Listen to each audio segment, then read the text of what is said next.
Assalamu alaikum wa rahmatullahi wa barakatuh. Thank you for joining us as we celebrate the 20th anniversary of America's first Muslim museum. I am Nina Ali, Deputy Executive Director and Senior Board Member of the International Museum of Muslim Cultures. Tonight, we bring our museum to you in the comfort and safety of your own home, wherever you may be. Our program is meant to be a lively one, a respite from a year-long endurance of pandemic, politics, and pain, as we continue to witness injustice on innocent people of color across our United States of America. We ask Allah to bring peace and justice to all in the new year, and we hope that you'll enjoy this program, which will feature live performances and special appearances from across the country and beyond. We hope to reach as many Muslims and non-Muslims who are interested in learning about our museum and our mission to educate the public about the beauty of our diverse Muslim cultures. Tonight, we'll be honoring a very legendary figure with the first ever IMMC Excellence Awards, celebrating a remarkable legacy left in both the Muslim community and across the globe. We'll also honor an outstanding leader for her impactful work in her local community, and we'll be sharing for the very first time the personal stories of our founding families and their inspiration behind starting this wonderful museum 20 years ago. Please stay with us, share with your friends, enjoy the show, and please donate to help us continue the important work that we do. Thank you.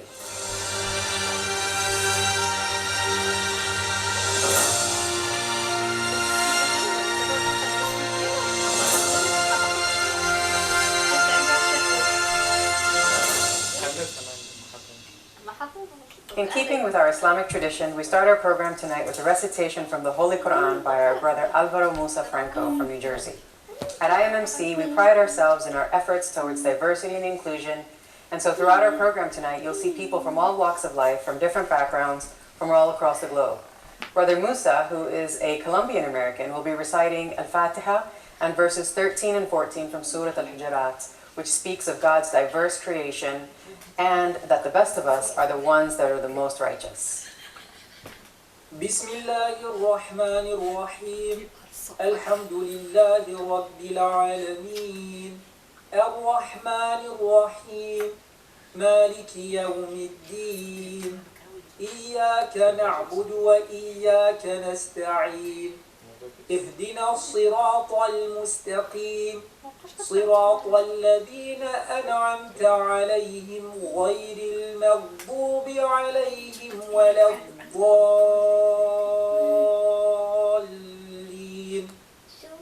بسم الله الرحمن الرحيم يا أيها الناس إنا خلقناكم ذكر وأنثى وجعلناكم شعوبا وقبائل لتعارفوا إن أكرمكم عند الله أتقاكم إن الله عليم خبير قالت الأعراب آمنا قل لم تؤمنوا ولكن قولوا أسلمنا ولما يدخل الإيمان في قلوبكم وإن تطيعوا الله ورسوله لا يلتكم من أعمالكم شيئا إن الله غفور رحيم صدق الله العظيم.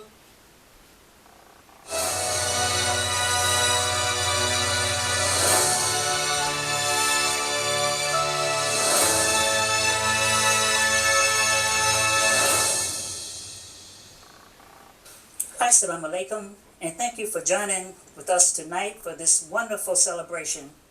I'm Aisha K. Mustafa, editor of the Muslim Journal weekly newspaper, and a proud member of the International Museum of Muslim Cultures Board.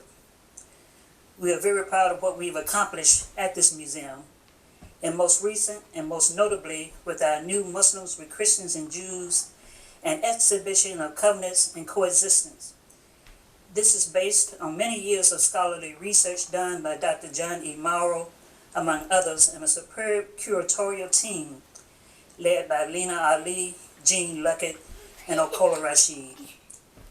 The exhibit has won an International Design Award for the wonderful work done by Studio Beisel, our museum exhibition designer and architect.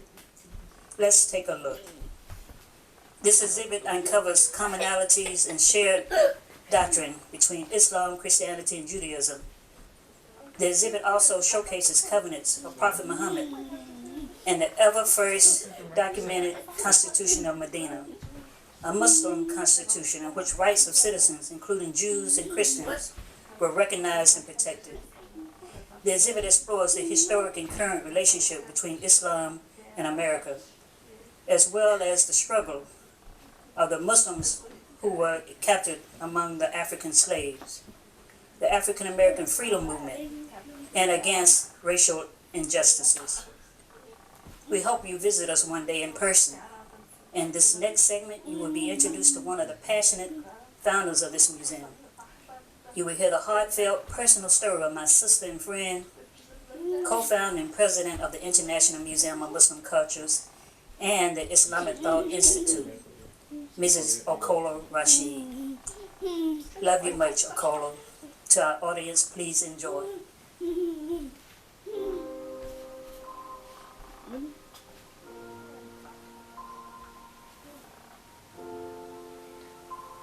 Born into a sharecropping family of 10 siblings in rural Mississippi, the idea of dignity and racial justice has long been a core value for me. My most vivid memory as a young child of 5 is my father's daring escape with our family from the plantation-like Mississippi Delta in the wee hours of the morning. Those early years of racial oppression and denial of opportunity were damaging. Yet what I found to be most destructive was the educational deficit I experienced as a result of having to work through the harvest season, which left only half the school year. But I started school from the 4th grade and never missed a day, and graduated with honors. There is an inner dignity in Islam called fitra, your natural inner nature that is already programmed for excellence. Yes. One's belief in one's own ability to achieve what one sets out to do. The idea of education is at the core of what motivates this work for me. And so I've tied that to this concept of nurturing the inner dignity within our young people to unleash their human potential. For Muslims, the term dignity means inherent nobility, honor, worth, a born sense of leadership and self-governance. As you connect to the Creator, that becomes self-evident. It is clearly expressed in the first paragraph of the Declaration of Independence. The Founding Fathers talk about assuming among the powers of the earth the separate and equal station to which the laws of nature and nature's God entitle them. How are you going to get young people to embrace the idea of being free thinkers if you can't connect them to this? The scholar W.D. Muhammad said, life is as a seed.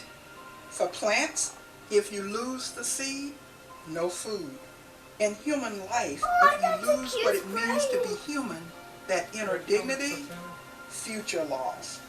You're not going to be able to navigate your way to this excellent human being that God created. The museum has worked across the divide of race, class, culture, as well as religion to better understand our shared humanity through exhibition, programming, and a civil rights, human rights curriculum.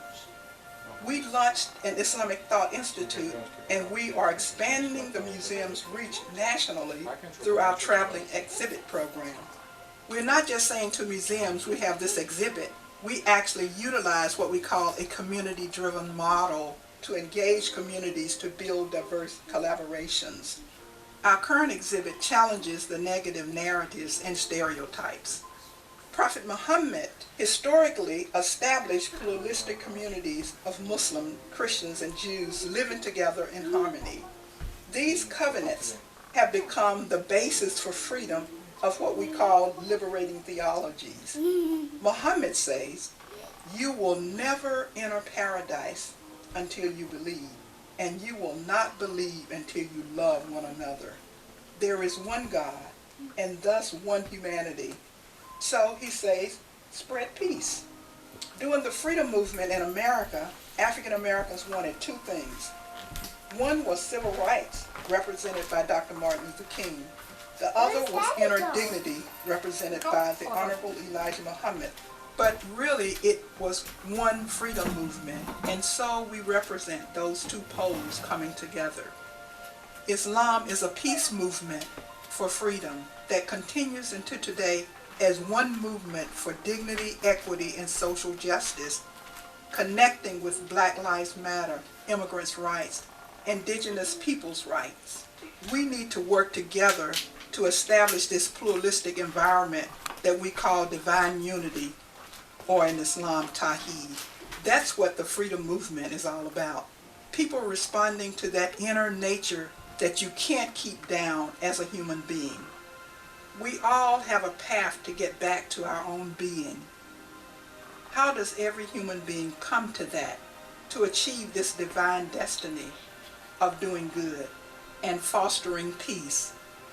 To get to this destiny is what it means to be a free human being.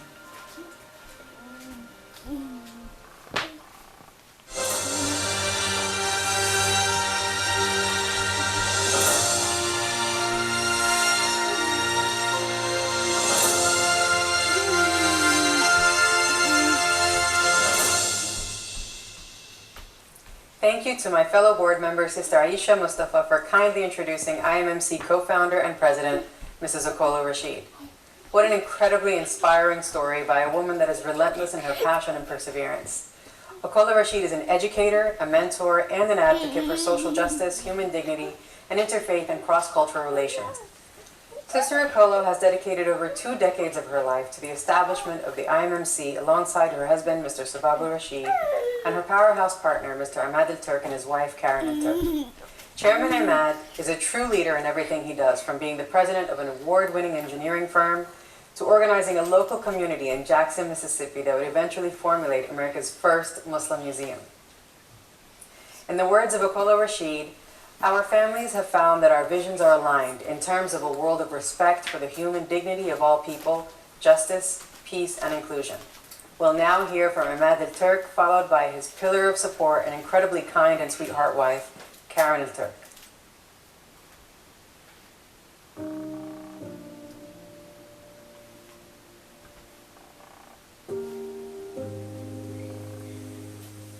I was born in 1960 to a Palestinian family. My parents migrated to Kuwait in 1952 because of the Israeli occupation of Palestine. So growing up, I understood the difficulty of being under occupation. We owned a citrus farm in Gaza, and I remember vividly the long lines at Israeli checkpoints. How humiliating that experience was, especially as a 10-year-old boy. The way Israeli soldiers treated Palestinian men, women, and children. This was my first time to realize the importance of justice and equity. I told my dad, I don't ever want to go back until Palestine is free. He just looked at me and said, always remember, be proud of your roots. My parents were both educators. I recall telling my dad one morning when I was 6 or 7 years old, I don't feel like going to school. It was the first time he ever got visibly angry with me. He told me, your job in life is to learn. As a Palestinian, you are robbed of many rights. Learning is something no one can take away from you. When I was 16, I decided to come to college in the US. So I found an organization in Kuwait that actually provides scholarships for Palestinian students. In May 1977, I was accepted to the University of Mississippi to study engineering. While at Ole Miss, I met my wife Karen, the love of my life, and had 2 wonderful girls. I received my master's in civil engineering from Mississippi State, and I grew quickly and became COO and then president of one of the largest engineering firms in the state. I was working 60, 70 hours a week, focused on becoming more successful in the corporate world. But something was missing, and this is really when I met Okola and Sababu. Although we arrived to have many commonalities, we came by different routes. Understanding civil rights and their struggle as African Americans really connected with me. September 11th happened. We discovered that there was not at that time a single institution in the country that focused on educating the American public about Islamic history and culture. We extended our first exhibit that opened in April 2001, and the International Museum of Muslim Cultures was born. The museum serves a very important role at this moment in history. Since September 11, Islam and Muslims have been under attack, Hate crimes and Islamophobia are at an all-time high. Many in the Muslim and non-Muslim community, not only in America but across the world, really lost the essence of Islam. We use the museum to mobilize across the divide of race, class, religion, and gender to address issues of equity, justice, and education. The challenges are enormous, but the opportunities are huge as well. Islam says we are one humanity. In the Quran, God says, "O mankind, we created you from a single pair of male and female and made you into nations and tribes so that you may know each other and not despise each other." Our current exhibit brings together people of all faiths to share knowledge about the true meaning of Islam as a religion of peace and tolerance. There was a period in Islamic history when the Prophet and his companions fulfilled the covenants of protecting minorities, protecting women and people of faith, and living in a pluralistic society. He extended covenants of protection to Jews and Christians living in communities with Muslims. The Constitution of Medina played a significant role in the development of other treaties and constitutions, perhaps even our own here in the United States. When people don't know each other, this is where conflict begins. As the first Islamic History and Culture Museum in America, we are really breaking those barriers within and outside the Muslim community, challenging inaccuracies about Islam. We challenge the notion that Muslims don't belong here. We are living with American values and we are part and parcel of the American story. Islam is about peace, unity, justice, equity, and love. 25 years ago, I would say materialism was more important than my spiritual development. Today is totally the opposite. I challenge myself every day about how I can become a better human being to contribute to society. We've started a traveling exhibit program in Islamic Thought Institute. Our plan is to have companion conferences across the country in partnership with museums, colleges, and universities. To be successful, we are going to have to change not only hearts and minds of people, but also we have to change policy making. We want to build a voice for justice and equity in relationship to how Muslims are treated in this country.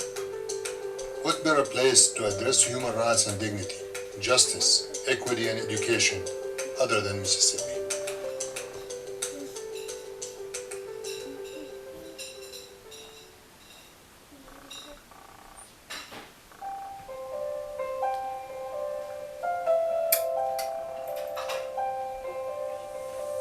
My name is Karen Alturk. I'm a retired teacher, a mother to 2 daughters, and a nana to 4 grandchildren. I grew up Methodist in a small town in northeast Mississippi. Looking back, our town was divided. We had a section of town called the Quarters, which is where the black people lived. I didn't start going to school with blacks until I was in the 4th grade. When I went to college, I went to University of Mississippi, which is known as Ole Miss. I met Ahmed, the love of my life. I guess in his family, he broke the mold. He married an American, and then I broke the mold because I married a foreigner. And it was a foreigner and then a Muslim. My siblings did not accept the fact that I became Muslim. It was all new.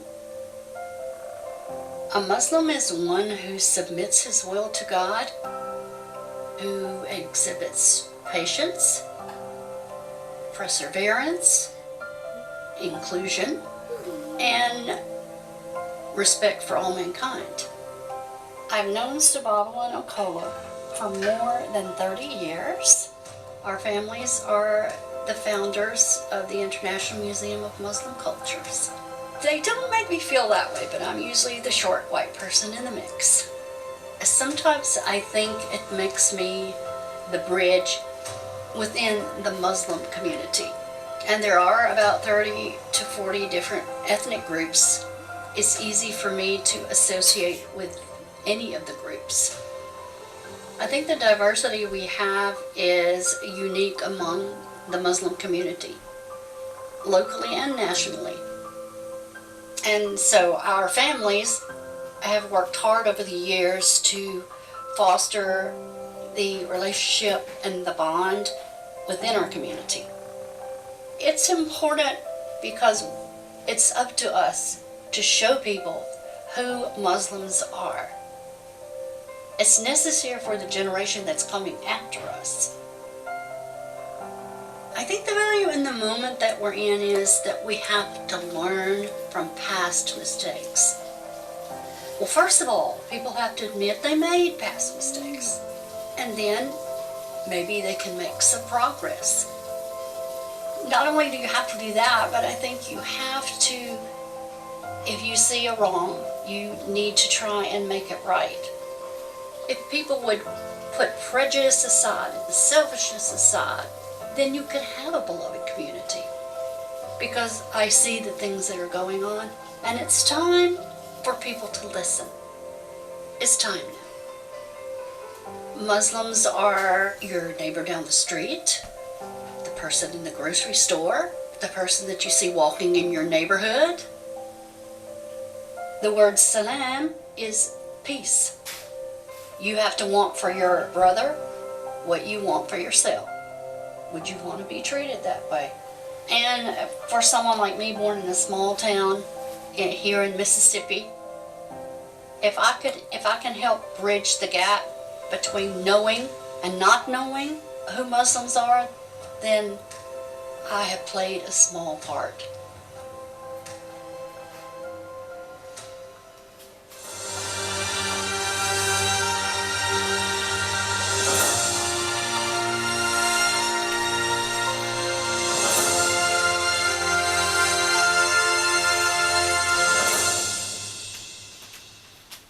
The IMMC founding families have committed to growing this institution from a single exhibition to what we are witnessing tonight, a world-renowned art and culture institution that brings all people together. I'm very proud to be a part of this family since joining as a board member in 2014. When I joined the museum as Deputy Executive Director, I set 3 major goals for the museum that I wanted to work on. First and foremost, as a museum studies scholar, my main concern is the proper care, preservation, and interpretation of our rare collection of Timbuktu manuscripts, some of which date back to the 13th century and highlight the great sophistication of Islamic West Africa's literary scholarship.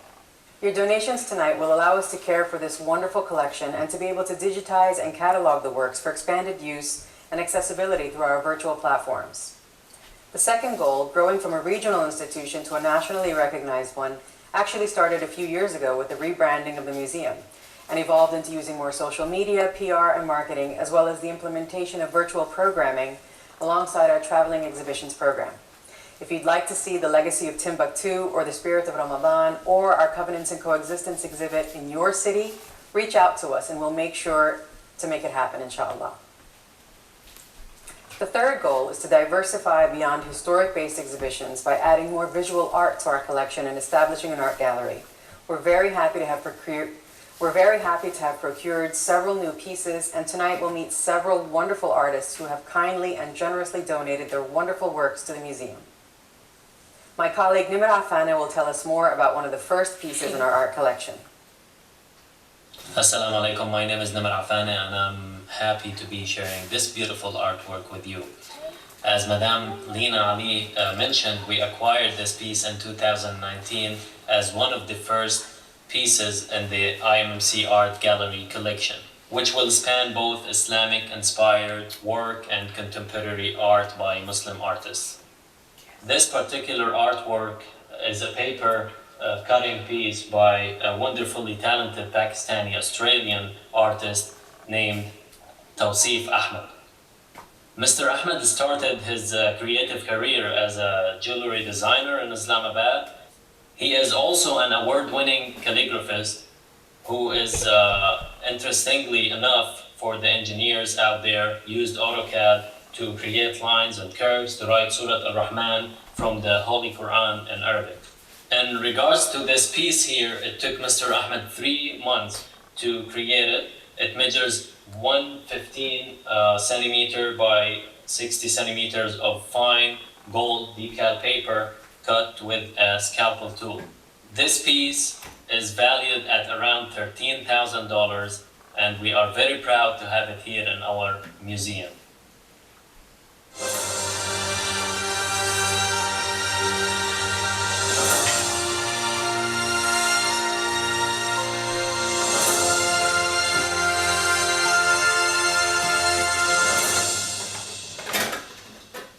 tonight's first art demonstration, we're taking you to Houston, Texas, to the Harmony School of Fine Art and Technology Ceramic Studio of the world-renowned artist Murad Jassim. Murad is an incredibly accomplished artist with roots in Iraq, Turkey, and Kurdistan. He's trained in the traditional Ottoman ceramic painting and calligraphy style and has created custom pieces for princesses and presidents, including George Bush Sr., Bill Clinton, and President Obama. He really is world-renowned, and we're super proud to have him with us tonight. Hi, Assalamu alaikum. My name is Murad Jassim. I am artist of ceramic, handmade ceramics. Today I'm going to show you how I make handmade ceramics. This is the plate made by clay, handmade clay. This is 13 inch. So the one of plate's going to take 14-15 hours to make one. First, I'm going to draw with the pencil, the design, and then painting with the brush, and then after that I'm gonna put in the oven, so it's gonna stay in the oven 27 hours. So I'm gonna show you right now how I'm gonna make the plate. So right now I'm drawing the design with pencil.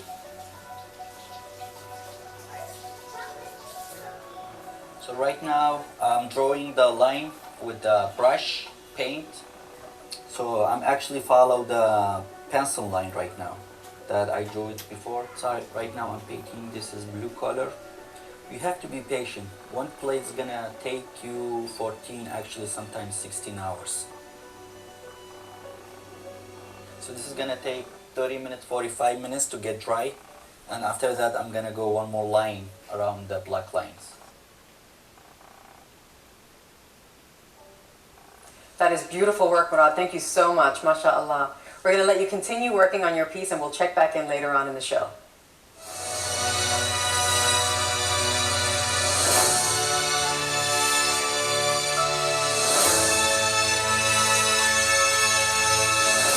For our first musical performance tonight, we'll be entranced by the soulful and incredibly talented award-winning harpist from Oakland, California, the one and only Mrs. Destiny Muhammad.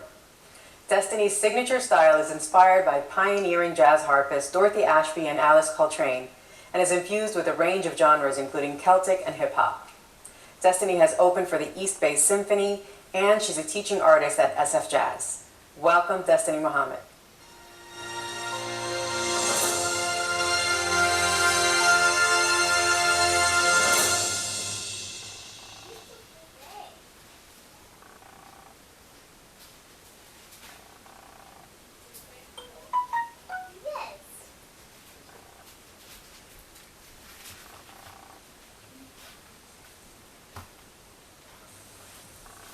Thank you very much, Lena. You are very kind in your introduction. I'm honored to be a part of this special celebration of America's first Muslim museum, the International Museum of Muslim Culture. Congratulations on your 20-year of pioneering success. I so hope that our viewers tonight will be inspired to make a donation in support of your very important work. Art and music. Art and music are universal. Your beautifully produced exhibition is so wonderful, a wonderful way for us, the international Muslim community, to continue telling our own stories. We lift our voices and we sing in celebration.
In closing, I gratefully thank SF Jazz Center, where I'm currently performing, for their wonderful, kind generosity in allowing me to use this globally renowned space to film my segment for tonight's gala.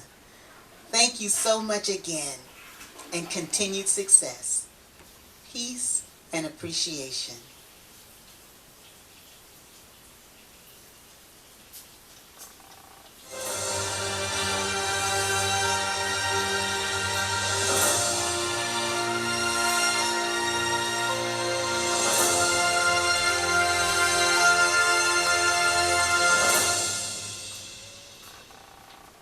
Thank you so much, Destiny. That was absolutely beautiful.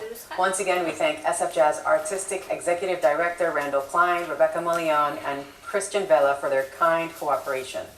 Next, we'll hear from a friend of the IMMC, Mr. Salam Al-Marayati, President and co-founder of MPAC. Salam is a community leader that has dedicated the past 32 years of his life to interfaith work, civic engagement, advocacy, and the public understanding of Islam and the policies impacting American Muslims. Assalamu alaikum, this is Salam Al-Marayati, President of the Muslim Public Affairs Council. When I visited the International Museum of Muslim Cultures in Jackson, Mississippi, I was struck by how we had a great tool, a treasure, a jewel that is rarely known or understood in terms of its value. We could leverage the benefits, the knowledge, the archive of this museum, and in particular the Timbuktu exhibit and the exhibit of the covenants that the Prophet Muhammad, peace and blessings be upon him, made with non-Muslims, that Muslim leaders had made with the world in establishing justice and in establishing equity. How could this be a part of American textbooks? How can this be part of American culture? And if we were able to do that by partnering with the International Museum of Muslim Cultures, then imagine how many millions of children we could help in seeing the truth about Islam and Muslims. Not in terms of theology or proselytization, but in terms of world history. You know, they say that there's Roman history, there's Greek history, Roman history, then there's the Dark Ages, then the Renaissance and Western civilization. Well, those Dark Ages were the peak of Islamic civilization. And by reconnecting to this legacy, we get to write our own negative, we get to define our own history, we get to connect our own legacy and not have others do it for us, which has been the crux of the problem now for centuries. So that's why we're proud in partnering with the International Museum of Muslim Cultures, and I hope you join us in this venture, and I hope you see the benefit, how this will progress and develop Islam as a positive, enriching, and vibrant element of American pluralism. Thank you. Assalamu alaikum. Thank you, Mr. Salam al-Marayati. Recently, there has been a song and dance production by South African artists Master KG and Msiebo Zikode called Jerusalema that went viral across the globe. This is the only segment that has not been exclusively produced for our show tonight, but we are sharing it because it's an upbeat, catchy tune that speaks of hope and returning to Jerusalem. Here is the Palestinian rendition of Jerusalema, produced by the Popular Arts Center in Palestine in cooperation with the Afro-Depka Group and the African Community Society of Jerusalem.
If that doesn't bring a smile to your face and song and dance to your heart, I don't know what will.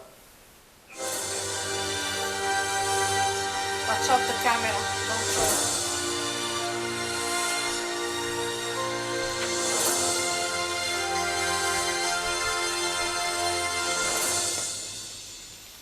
Take a picture of you. There's a well-known saying in Arabic that states, "اطلب العلم ولو كان بالصين."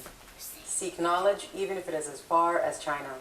And now we take you all the way to Zhengzhou, China, to the art studio and beautiful home of master calligraphist Haji Nuruddin. Ustaz Nuruddin is the first Chinese national to receive the top Arabic calligraphy certificate from the Republic of Egypt and from the Ottoman Calligraphy Institute in Istanbul. His unique style of fusing several different forms of Arabic calligraphy with Chinese form and style is revered across the globe. Haji Nuruddin's fine art can be found in 24 countries, including the prestigious British Museum, the Harvard Art Museum, San Francisco Asian Museum, and now proudly here at the International Museum of Muslim Cultures. Assalamu alaikum, Haji Nuruddin. السلام عليكم ورحمة الله وبركاته. أولا نقول ألف ألف مبروك. واسمي حاج نور الدين. يا إخوان أمريكيين هم يعرفني. بجنبي زوجتي اسمها الفاطمة وكذلك هي خطاطة. هي تكتب خط العربي أسلوب الصيني ومع خط الثلث إن شاء الله. ماذا تعلم خط الثلث؟ وإنني سعيدة جدا لأن هذا المتحف وحيد مسلم متحف في أمريكا. الآن ما شاء الله تأسس 20 سنة. هذا شيء عظيم ونحن مبسوطين جدا. وقبل 10 أيام سيدة لينا علي هي تعرفني من زمان يعني وأنا كتبت إيميل إلي مفاجأة يقول هذا المتحف مسلم في أمريكا يعني الآن مرور 20 سنة ما شاء الله. وأنا مع فاطمة قال يعني لسيدة لينا يقولوا لازم نحن نبرع الخط العربي جميلة لهذا المتحف وأنا إن شاء الله وسنبرع لهذا ما هو مكتوب. يعني كما تعرفوا يوجد إخواني أمريكيين يعرفون كثيرا وأنا أكتب خط العربي بأسلوب الصيني وأنتم كشايفة مثل حرف أو كلمة اللغة الصينية ولكن إنها اللغة العربية. هذا العمل ما شاء الله يوجد لغتين اللغة العربي واللغة الصيني في نفس معنى في نفس الكلمة. إن شاء الله نشوف منظر الآن منظر ما شاء الله. نعم ماذا مكتوب هنا في اللغة الصينية يقولوا تشين جن يان. تشين يان يعني شهادة طيبة. بقولوا من هنا شوفوا لا إله إلا الله محمد رسول الله. وفيما بعد وسوف أكتب كيف يكتب هذا اللوحة إن شاء الله. يعني إنني سعيد جدا الحمد لله يعني هذا شيء العظيم.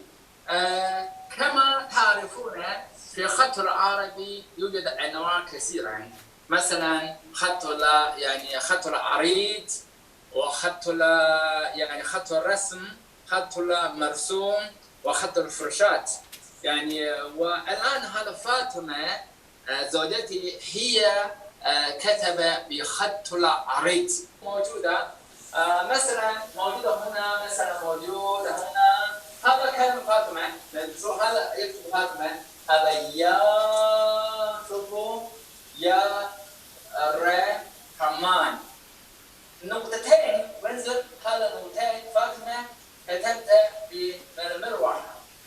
هذا جميلة مثلا شوفوا هذا النقطة يا هذا نقطتين من الياء. الآن هذا مثلا كتبه الفاطمة كتبتها الحاجة الفاطميين.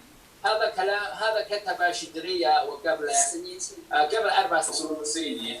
وهذا 4 موجودة عندي مندي هذا موجودة مكتوبه 4 بسملة. هذا شكلي هذا شكلي هذا شكلي. وكذلك في الوسط يوجد 4 الوردة يسمى هذا الوردة يفتح في 4 فصول. لهذا كلهم لا إله إلا الله يعني محمد رسول الله. وهنا الحمد لله سبحان الله الله أكبر ما شاء الله ذكر الله الحمد لله. يوجد مثلا مدينة منورة هذا بالقنبة هذا موجودة في المخزن ومكتوبه كل مكتوبه محمد رسول الله لا إله إلا الله. شوفوا إلى هنا وفوق الله هنا في الله محمد هنا. نعم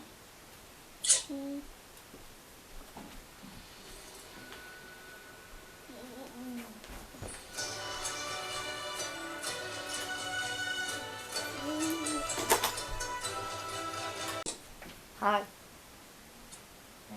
وشكرا أختي لينا علي وجزاكم الله خير. أراكم بخير وسلم الكل المسلمون في أمريكا إن شاء الله الله يعطيكم الصحة والعافية. السلام عليكم ورحمة الله وبركاته. Thank you very much, Haji Nuruddin, wa Madam Fatima, and Ahmed. Jazakumullah kul khair. I'd like to inform you all that you can watch the full-length video of Haji Nuruddin and his wife Fatima and son Ahmed as they share their amazing artwork with me, including his work on a fully handwritten entire Quran, mashallah. You can check it out on our Instagram page at IMMC_.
To be working towards those ends within our communities today. And so we ask you to support this work, to either become a one-time donor or sustain monthly donor. And we ask that the Most High bless you and your families with continued health, peace, and love. And we thank you. And so without further ado, I'd like to introduce one of the founders of the museum, Sababa Rashid, who happens to also be my father. And I believe that you will be inspired about his personal connection between faith and action that even predates his experience as a Muslim. So without further ado, I introduce you to Sababu. You have a good evening, and thank you. Assalamu alaikum wa rahmatullahi wa barakatuh.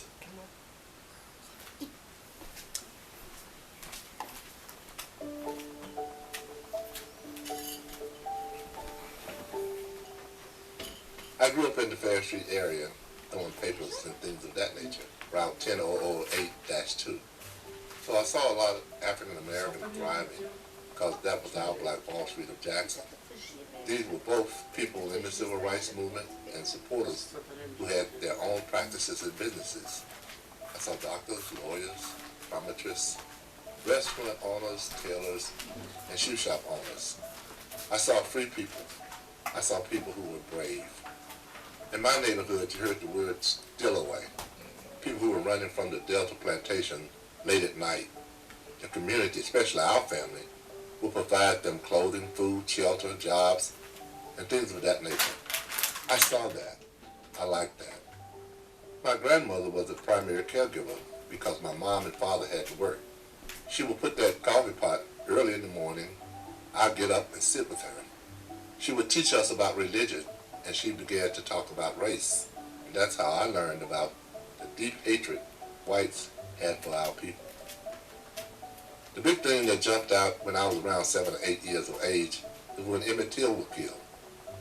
I had to go to the grocery store for my mom, and I saw his face on the Jet magazine cover, and that left an indelible mark on me in terms of the inhumanity of some people who hate. The question came up after the death of Emmett Till in the spiritual realm in terms of segregation. Is there two heavens? Is there one for white and one for black? Those were the questions on my mind, especially at that age, 10 and 11. As a young student, I was participating in school walkouts. Medgar Evers instructed us. He said, you're going out on the front line, and you're going to meet opposition. The purpose is to fill the jails. They can't keep locking us up without hearing what we have to say. Here we were, youngsters, facing these armed policemen with guns and belly clubs and raging dogs turning on us. So praying. They were attacking us. There were so many young people who just panicked and ran. Some to the YWCA down on Fair Street. And I was thinking, should I run there for a safe haven too? I was terrified. But my resolve was that I wanted to protest and see it through. We were locked up, put in unsanitized, open-bed garbage trucks, and taken down to the fairgrounds, where they kept the cattle. And that's where we were housed. When the Freedom Riders came down, privileged young people gave me an opportunity to see what freedom looked like and sound like. I wanted to be like that. Freedom was in the air. We Shall Not Be Moved is one of the songs we sang that day. Until then, all I knew was how my father taught me, because he was trying to keep us safe. Jay Meredith, he came about halfway to Jackson before he got shot. I was part of the second half of that march. And many clergy came down, including Martin Luther King.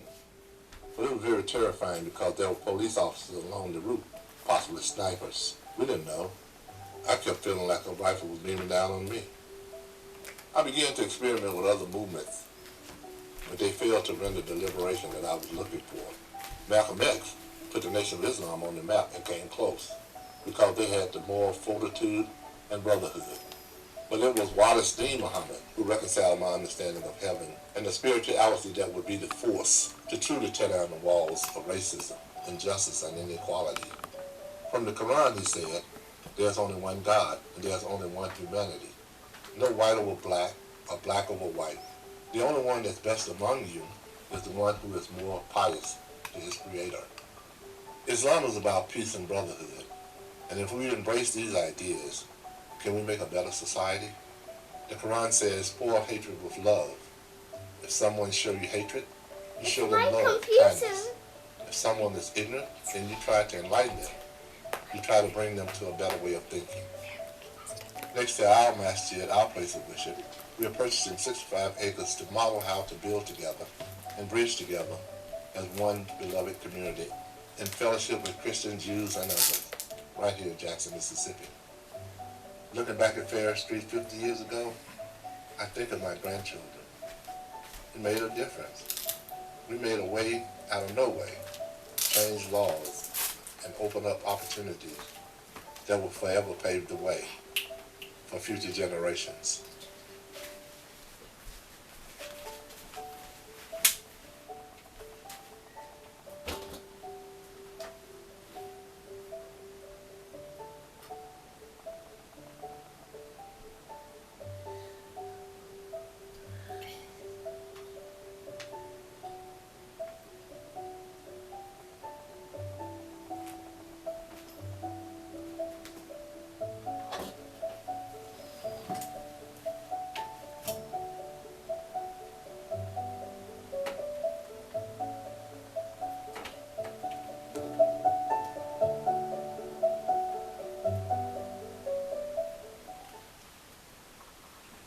I'm Jean Luckett from Jackson, Mississippi.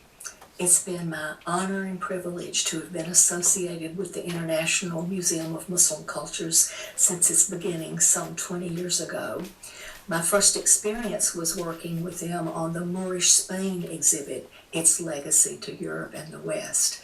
And that was followed by The Legacy of Timbuktu, Wonders of the Written Word. Working on that exhibit gave me the great privilege of visiting Timbuktu along with the museum staff and team members that put that exhibit together. It's an experience I will never forget. Most recently, I had the privilege of working on Muslims with Christians and Jews, covenants and coexistence. I have learned, particularly as a Christian, how important it is for members of the three great Abrahamic traditions, Islam, Judaism, and Christianity, to review what we have in common and to use what we have in common to help spread messages of understanding and tolerance and peace. And if there were ever a time in this world when that was needed, it's today. The other thing that I have gained so much from in being associated with the museum has been deep friendships that have lasted a long time. And I have met so many members of the Muslim community that I might not have otherwise. I encourage support for the museum for all of its activities, and especially the educational initiatives that it's involved in. I'd like to say thank you so much to everyone who has donated so far, and I encourage you all to please, if you have not already, donate, whether it's $20 or $100. Every penny counts at this moment, and we really do need your support to continue doing the important work that we do. Let's check back in on our resident artist for tonight, Mr. Murad Jassim in Houston, Texas. Murad, how are you doing over there? Good, how are you, Lena? Good, thank you very much. I'm working on the plate, doing great. This is 13-inch plate. Normally it's gonna take 14, 15 hours. So right now I'm almost done. I'm working on the tulip flowers right now. So normally it's gonna take 25, 30 minutes left. All right, thank you, see you.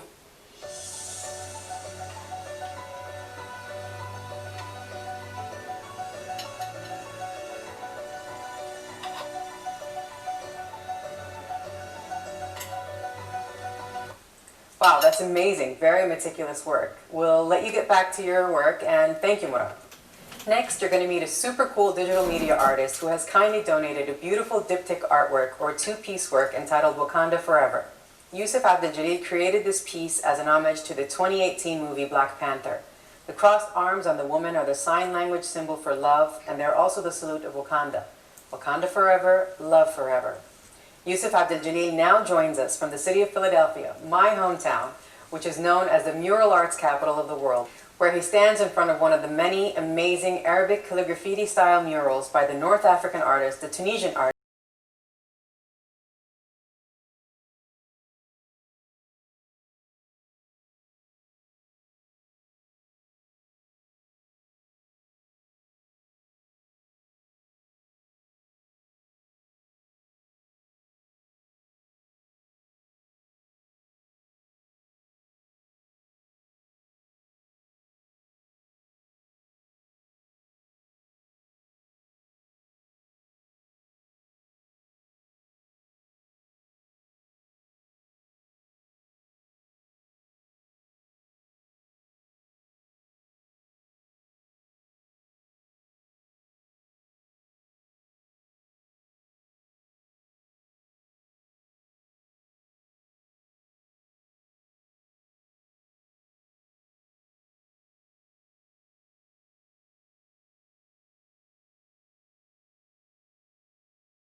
Thank you so much, Yusuf. We are so honored to have Wakanda Forever at the International Museum of Muslim Cultures. Jazakallah kul khair. Our next featured artist is Elisa Jananovich of Elisa's Gallery in Chicago. Elisa escaped the Bosnian War as a child and ended up in Switzerland, where she attended art school. Elisa produces beautiful, scenic collage images from recycled magazine clippings, so not only are her pieces wonderful to look at, but they're environmentally friendly too. Elisa Jananovich has donated this beautiful piece showing the Begova Jamia in Sarajevo, officially known as the Gazi Husrev Beg Mosque, which was built in the 16th century and is the largest historical mosque in Bosnia and Herzegovina. In Elisa's words, art is the total and complete way of expressing oneself. I've always had difficulty in verbally explaining myself to others throughout my life. However, with my art, I feel as if I am conveying a million words and many emotions on each canvas I create. You can see more of Elisa's wonderful work on her social media pages, as well as on her Etsy shop, and we hope that you'll support her work. Thank you so much, Elisa, for your beautiful gift to the museum. Thank you.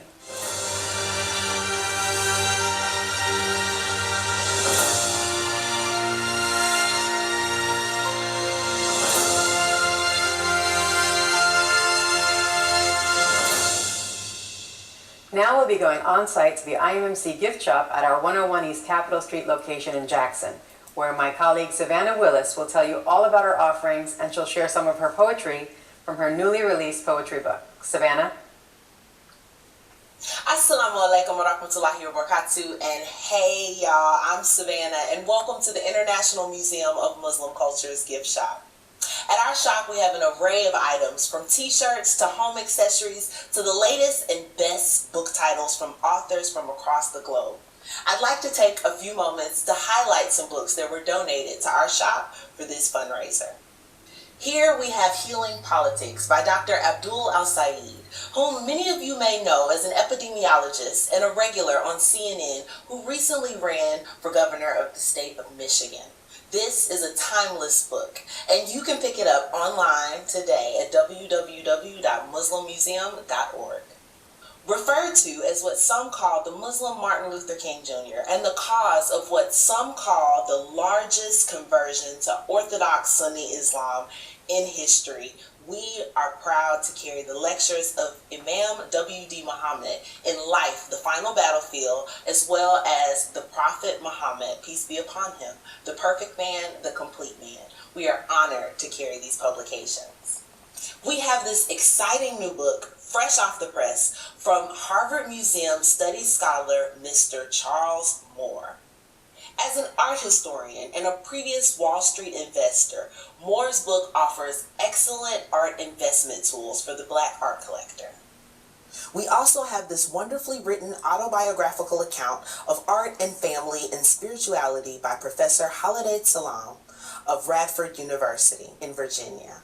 Her 40-year academic and art career include hundreds of national and international exhibitions, lectures, and workshops. Thank you, Dr. Halliday, for your generous donation to the International Museum of Muslim Cultures.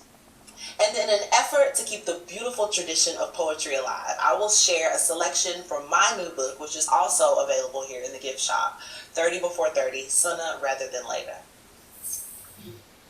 Please don't let this scarf fool you.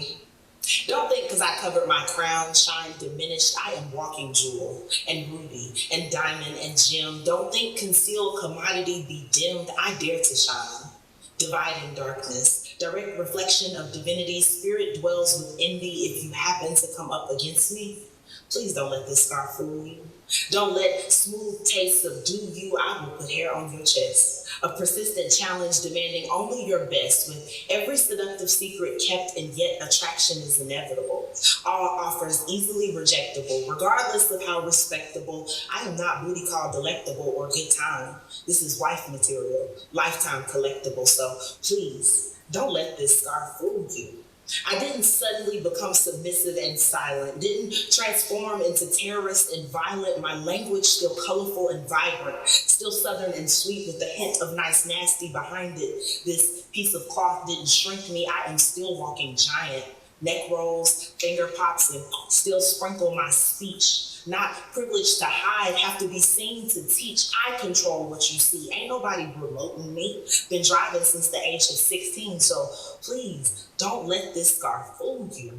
Seeking knowledge don't make me brand new. I'm simply improving what you got used to. Implementing what's learned in an attempt to be useful. Nowhere near elder, but no longer ignorantly youthful. Attempting to be fruitful, compassionate yet truthful. Being real, not brutal. Remaining humble, eyes open like a pupil, but please, don't let this scar fool you. Thank you.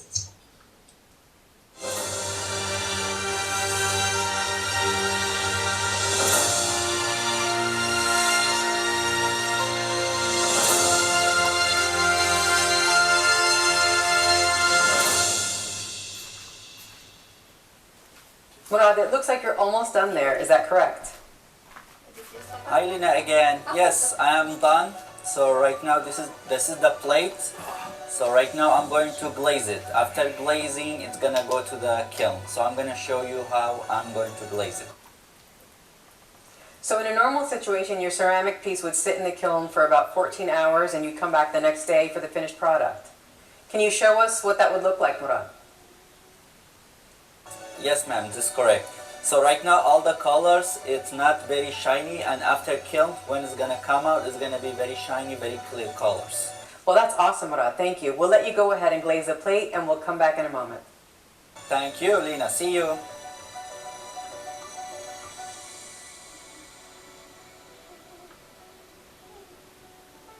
We call ourselves the International Museum of Muslim Cultures, but what exactly do we mean by cultures, as Islam is a religion, not a culture?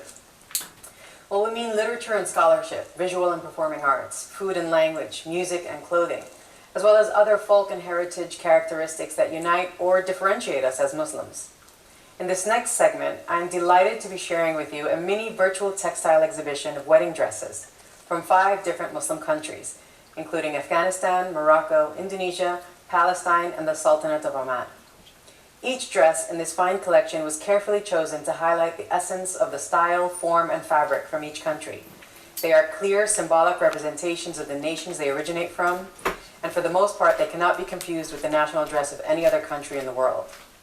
There is an incredible amount of artwork and the craftsmanship that goes into the ornate headpieces and the traditional hand-stitched embroidery, especially on the Palestinian piece, as well as the Moroccan and Omani pieces.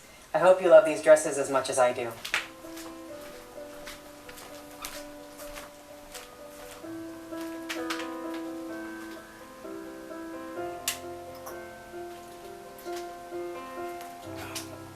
Eastern Threads, a virtual textile exhibition curated by Lina Ali for the International Museum of Muslim Cultures.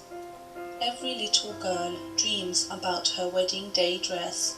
While it is true that the European white gown is worn across the globe, that wasn't always the case, especially prior to the 19th century. Today, many brides still choose to wear their traditional dresses either before, during, or after their main matrimonial celebrations. This virtual textile exhibition will highlight the national cultural dress of 5 Muslim countries: Afghanistan, Morocco, Indonesia, Palestine, and the Sultanate of Oman.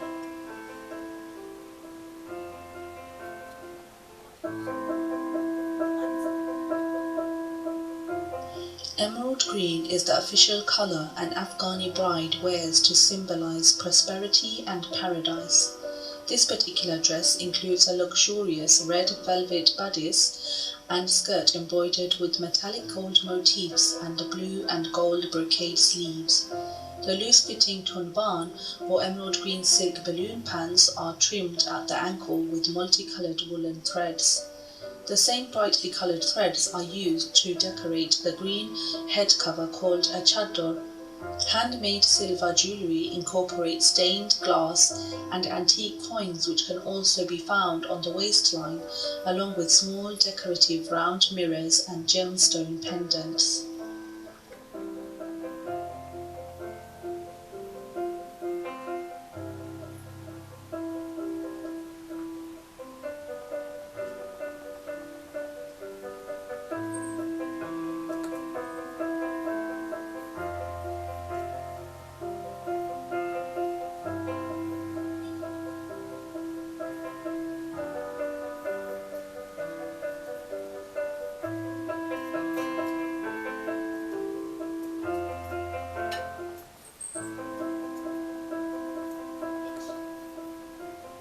Indonesia is known for its wonderful assortment of ornate and colorful textiles, some of which have been recognized by UNESCO as a form of intangible cultural heritage.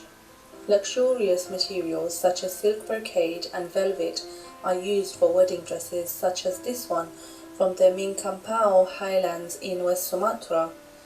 The dress is made of 2 pieces, a long-fitted top called a kabaya, perhaps originating from the Arabic word abaya, or long cover dress, and the suntiang sarong, or wrap that is secured at the waist. Both pieces are decorated with metallic gold applique. The suntiang is an elaborate crown worn by the Sumatran bride.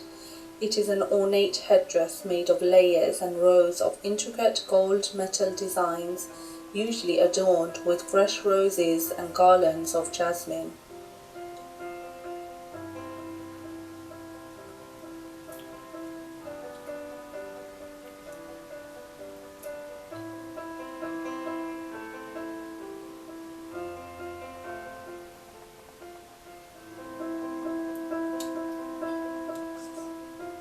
Moroccan weddings traditionally lasted 7 days, during which the bride wore at least 7 different dresses in all sorts of colours and patterns. This is not as common today, but the handmade traditional belted tekshita is definitely the attire of choice for any Moroccan bride. The tekshita consists of an underdress and a top layer, both with intricate hand embroidery along the edges and down the front of the dress, along with hand-spun thread buttons called li'qad. The materials and colours are chosen by each bride as per her own style and taste. Accessories usually include an ornate crown and a variety of jewels, including pearls and gemstones.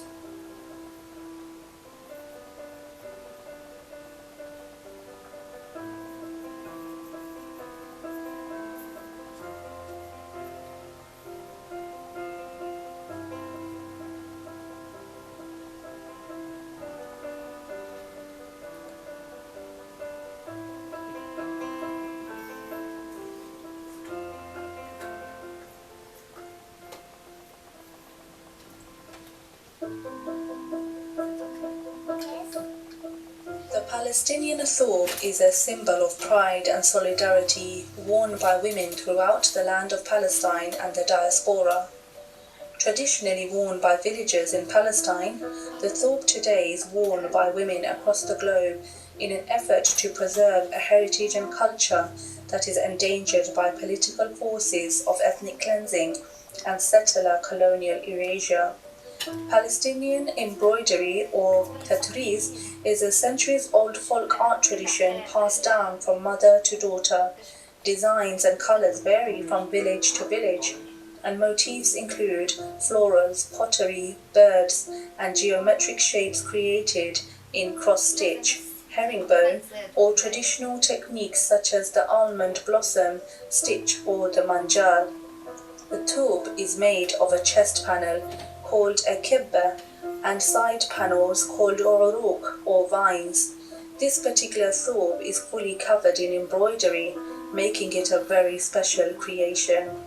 The headpiece is called a buka or shikka and is decorated with gold Ottoman era coins topped with a white veil. A thobe may be worn with a satin belt called a kashmir, perhaps named after the region where silks and threads were once imported from.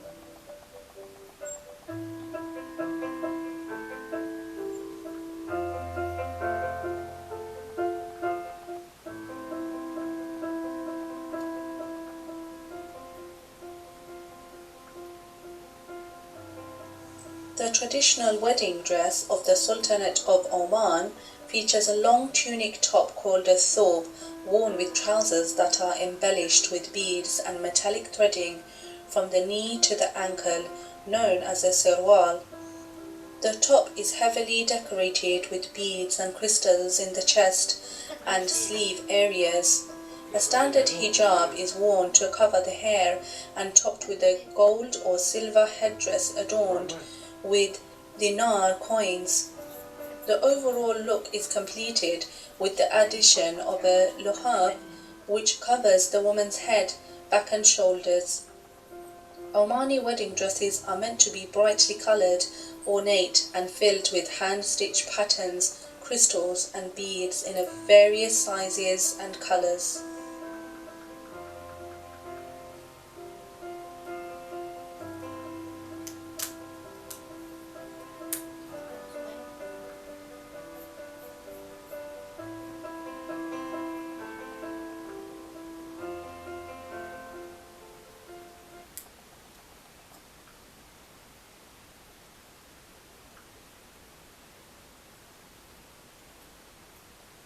Warahmatullahi wabarakatuh. Nama saya Laksmi Adinurti. Selamat datang di exhibit Conference dan Coexistence, the International Museum of Muslim Culture di Jackson, Mississippi.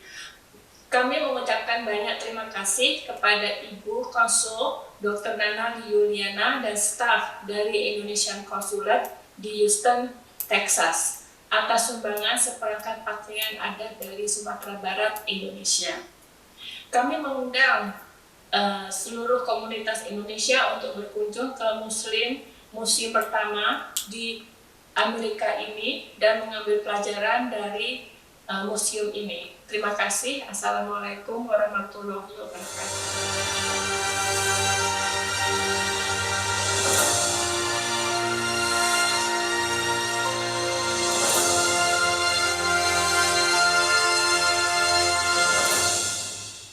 Murad, it looks like you're almost done there. Is that correct?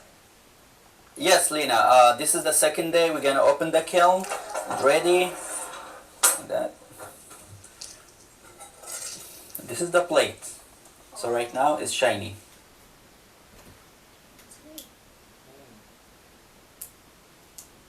Alright, this is the final piece. It's done. This is gonna go to the donation to the museum. I'm very happy to be part of this. Thank you very much. Thank you, Murad, for your time and your beautiful donation to the IMMC Art Gallery.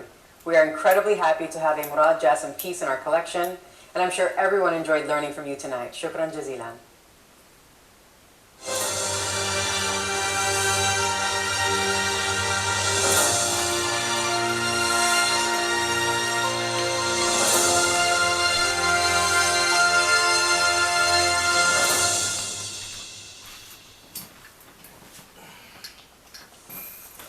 بسم الله الرحمن الرحيم الحمد لله رب العالمين والصلاة والسلام على سيد المرسلين سيدنا محمد وعلى آله وصحبه وسلم تسليما كثيرا. Assalamu alaikum wa rahmatullahi wa barakatuh. This is Imam Zaid Shakir, and I'm here on behalf of the International Museum of Muslim Cultures. Imad Turk, as they have really stewarded and guided the museum to the prominence that it currently enjoys. The museum is in the wonderful city of Jackson, Mississippi. Not only wonderful because of its natural beauty, its simplicity, but wonderful because the former mayor, father of the current mayor, had the wisdom, the foresight, the insight to declare April to be Islamic Heritage Month, acknowledging the work of the museum and the cultural significance of the museum. Culture, my dear brothers and sisters, is manifested through religion. Culture is manifested through language, through poetry, through the arts. Culture is manifested through cuisine. Culture is manifested through dance. Culture is best manifested through the beauty in all of those things. In that regard, the museum is honoring, celebrating as the first recipient of its Excellence Award, the great Muhammad Ali. And I say in that regard because Ali was physically beautiful. Ali was known, sports is a manifestation of culture. Ali is considered one of the greatest athletes of the 20th century. Dance is a manifestation of culture. Ali is the innovator of the great Ali Shuffle, a dance inside of the ring. Culture is poetry rather is a manifestation of culture, and Ali was a poet. He wrote many clever jingles, but he also wrote serious poems, such as the Attica Uprising poem, his poem on truth, his poem on justice, just amazing works of art. Ali himself was beautiful, and the best culture is beautiful culture. And Ali in and of himself was a cultural icon who let the world know just how beautiful he really was. Alhamdulillah, wa salatu wa salam ala rasulillah. So in honoring Ali, we honor the best of our African American Muslim culture on the one hand, but more widely, we honor the best of human culture.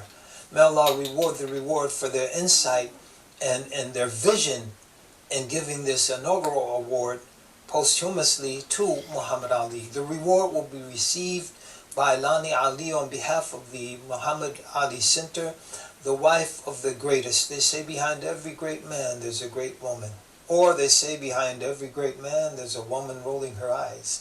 In this case, it's a great woman behind a great man. May Allah reward our sister Lani Ali for her, really her passionate drive in doing everything necessary to preserve the legacy of Muhammad Ali for posterity, for future generations. So it's only fitting that she receives this award on behalf of her late husband. May Allah reward them both, reward their families, their family abundantly, and bless us with the very best of this world and the next. So brothers and sisters, it's a great honor to be able to address you. I encourage all of you to give generously to support the work of the museum. Excellence requires resources. Excellence requires resources. And the museum needs your support to continue to be an excellent institution, a groundbreaking, pioneering institution, and to build on the solid foundation that they've established over the past decade or two of their existence. In conclusion, let me say this, brothers and sisters.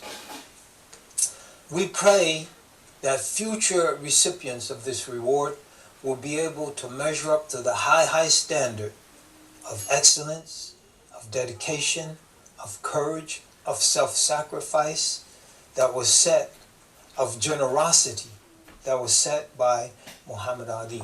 May Allah Ta'ala bless all of you, bless all of your families. This is Imam Zaid Shakir on behalf of the International Museum of Muslim Cultures. Jazakumullah khairan. Assalamu alaikum wa rahmatullahi wa barakatuh. Thank you very much, Imam Zaid Shakir. You are a wonderful friend of the museum, and we certainly appreciate you. Jazakallah kul khair for the wonderful spiritual uplifting you continue to offer our national community.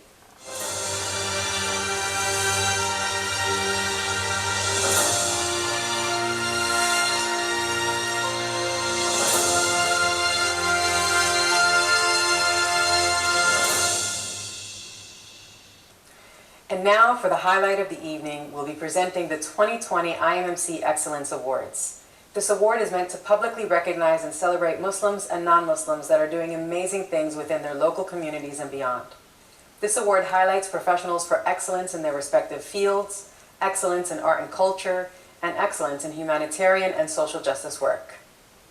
It is with great honor and pride that I present the first International Museum of Muslim Culture's Excellence Award posthumously to the greatest of all time, Muhammad Ali, to be received by the Muhammad Ali Center. Ali's profound legacy as America's favorite Muslim and the most admired person in the world is being celebrated tonight with this humble award. We are honoring a champion sportsman who transcended the world of sports to become a symbol of the anti-war movement of the 1960s and a global ambassador for cross-cultural understanding, social justice, and civility.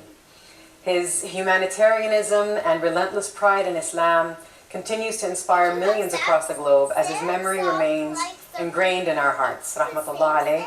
May God be merciful on his soul. His first IMMC Excellence Award to Muhammad Ali will set the precedent for future generations to follow in his footsteps of excellence and ambassadorship.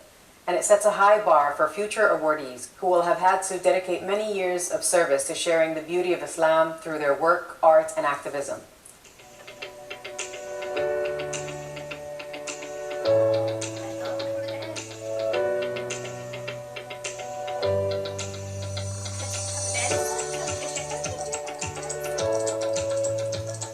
We will now hear from the Muhammad Ali Center in Louisville, Kentucky, as they accept the first IMMC Excellence Award. Well, thank you, Lena.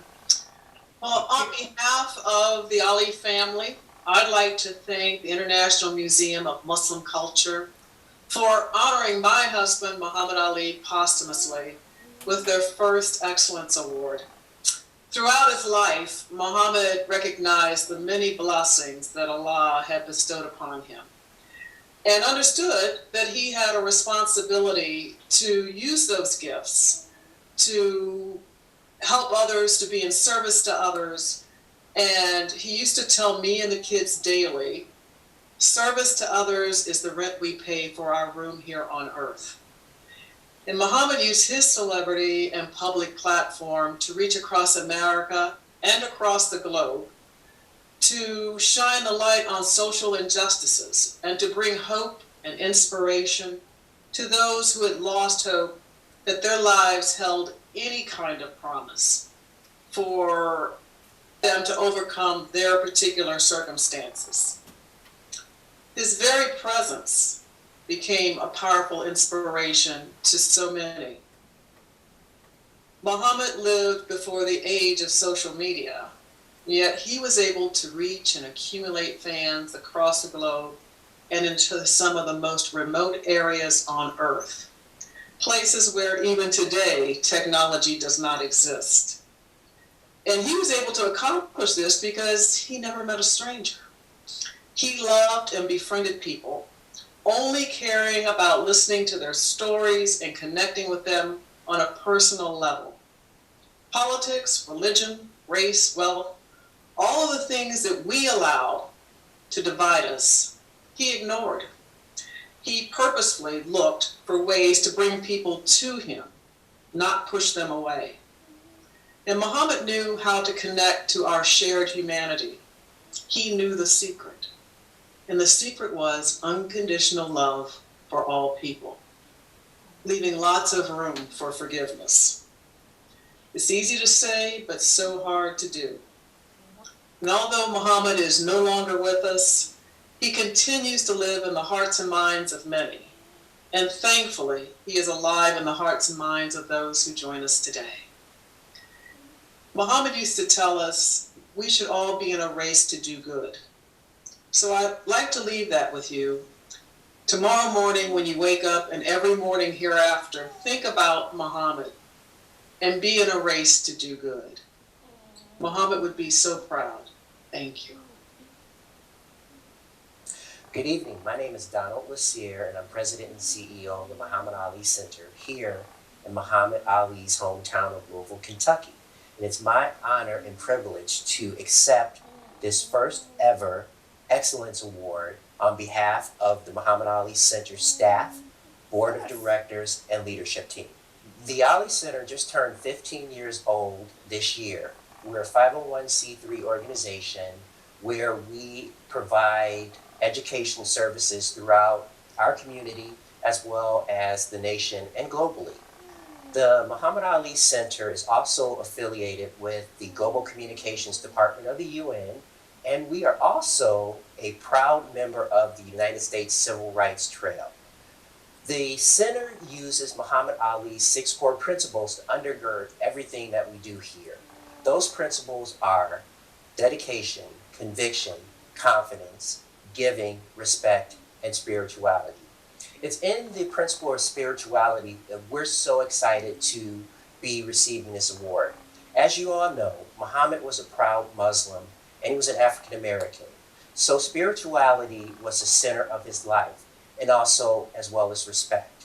And it's here where we try to inspire people to be great and live the legacy of Muhammad Ali by inspiring others to be as great as they can be. Again, it's my honor to be receiving this award on behalf of the Ali Center staff, the Ali Center board, and its leadership, and more importantly, on behalf of the greatest of all time, Muhammad Ali. And I also want to wish you a very happy, peaceful 2021.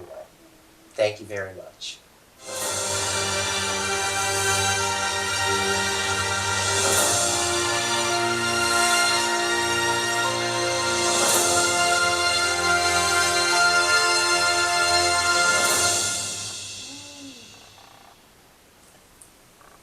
Thank you very much, Mrs. Lani Ali and Donald Lassiere, for your kind words.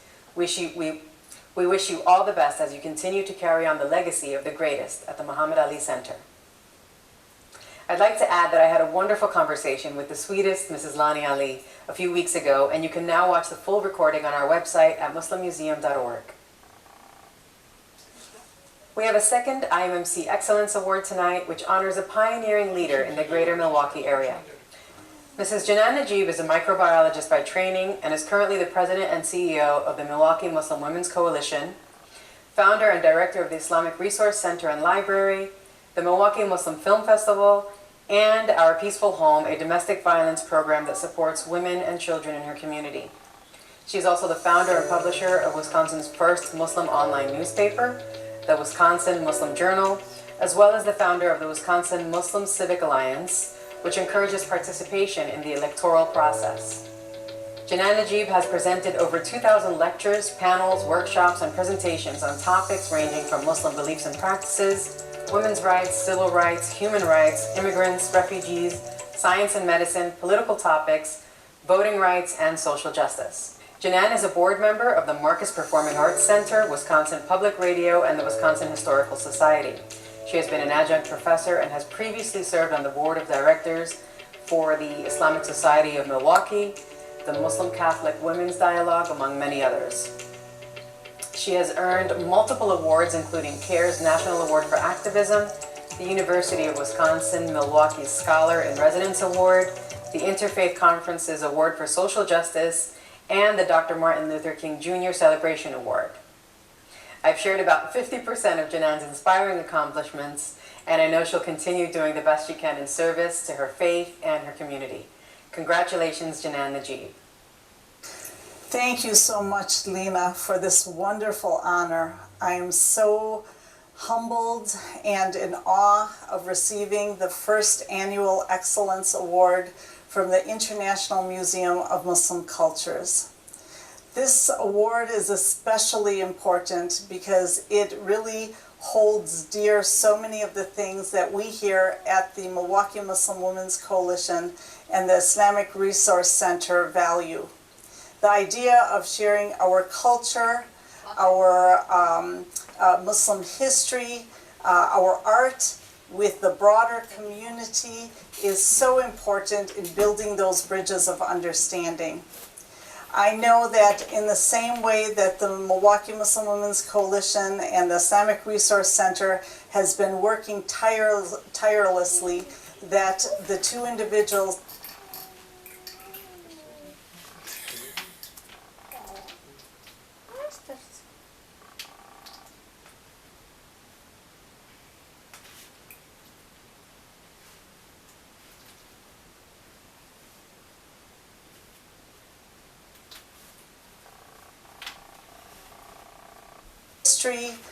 our art with the broader community is so important in building those bridges of understanding.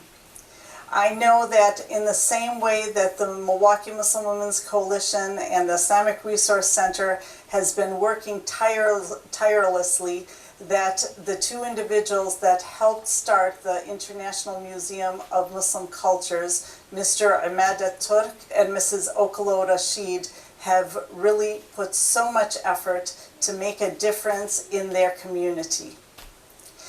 We here at the Milwaukee Muslim Women's Coalition value art and building bridges of understanding. Lena, you have done such a phenomenal job with this program, curating the arts and all of the different presenters today.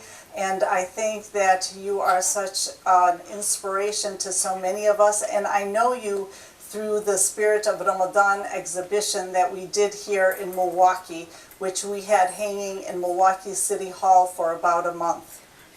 Once again, we are so honored to be, I am so honored to be receiving this award, and I hope that the International Museum of Muslim Cultures continues to grow and to expand, and you have a great team, and I expect only the best. Thank you so much for this award.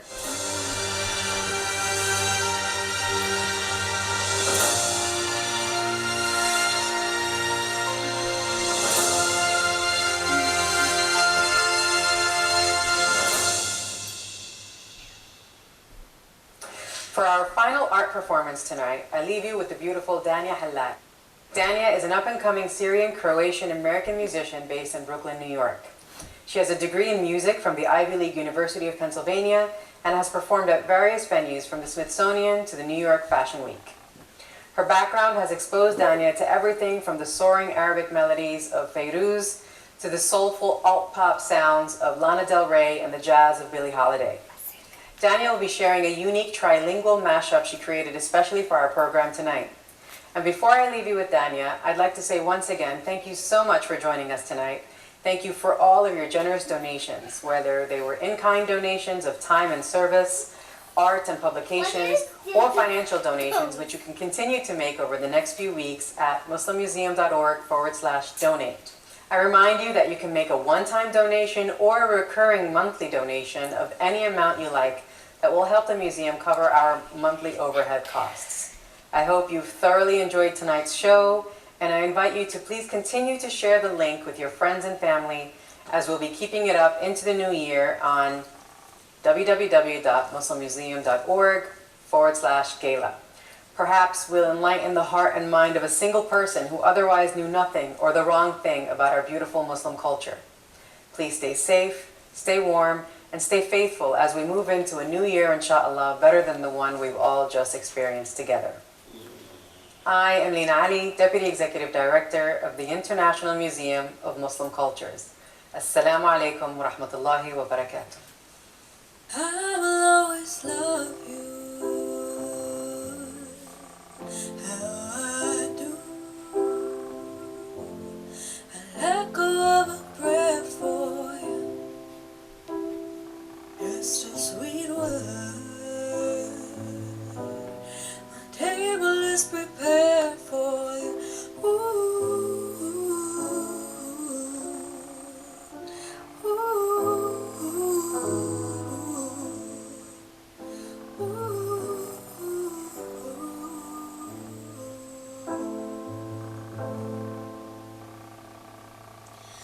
Kadia ponjo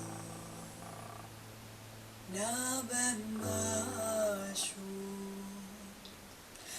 na bemashu na bodu ya povedo yelo yanye